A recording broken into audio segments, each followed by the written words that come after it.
Cricket کی دنیا سے خاص خبریں آپ کے علم میں رہے کہ Pakistan cricket team T20 world cup کے سیمی فائنل مرحلے کے لیے ایڈیلیڈ سے سڈنی پہنچ چکی ہے۔ پاکستان اور نیوزی لینڈ کے درمیان سیمی فائنل 9 نومبر کو سڈنی کرکٹ اسٹیڈیم میں کھیلا جائے گا، جبکہ ایونٹ کا دوسرا سیمی فائنل 10 نومبر کو ایڈیلیڈ میں بھارت اور انگلینڈ کے درمیان کھیلا جائے گا۔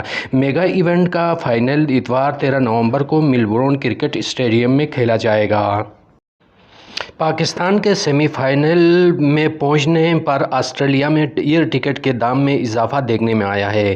پاکستان کرکٹ ٹیم کے سڈنی میں سیمی فائنل میں پہنچنے کے بعد ایئر ٹکٹ کے دام 3 گنا بڑھ گئے ہیں اور سڈنی میں ہوٹل کی بکنگ کے دام بھی آسمان سے باتیں کرنے لگے ہیں۔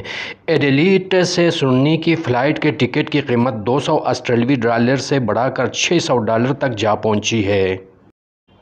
اور سڈنی میں کرکٹ گراؤنڈ کے اطراف میں موجود بیشتر ہوٹل میں کمرے دستیاب نہیں۔ واضح ہے کہ پاکستانی شائقین کی بڑی تعداد سڈنی کا رخ کرنے لگی ہے۔ دوسری جانب بھارت کے سیمی فائنل میں پہنچنے کے بعد یہی صورتحال ایڈیلیڈ اوول کے اطراف ہوٹل کی بھی ہے اور بھارت کے فینس بھی ایڈیلیڈ کا رخ کر رہے ہیں۔ پاکستان اور نیوزی لینڈ کے درمیان سیمی فائنل 9 نومبر کو سڈنی کرکٹ اسٹیڈیم میں کھیلا جائے گا، جبکہ ایونٹ کا دوسرا سیمی فائنل 10 نومبر کو ایڈیلیڈ میں بھارت اور انگلینڈ کے درمیان کھیلا جائے گا۔ میگا ایونٹ کا فائنل اتوار 13 نومبر کو میلبورن کرکٹ گراؤنڈ میں کھیلا جائے گا۔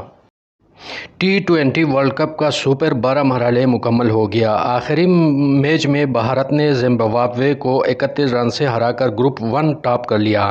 سیمی فائنل میں ٹاکرے طے ہو گئے۔ پہلے سیمی فائنل میں نیوزی لینڈ کا مقابلہ پاکستان سے سڈنی میں ہوگا۔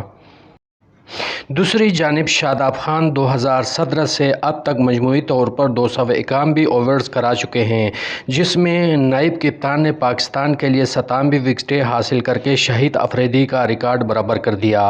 شاداب خان نے T20 ورلڈ کپ میں بنگلہ دیش کے خلاف مزید 2 وکٹوں کا اضافہ کرنے کے بعد پاکستان کے لیے سب سے زیادہ وکٹیں حاصل کرنے والے شریک گیند باز بن گئے۔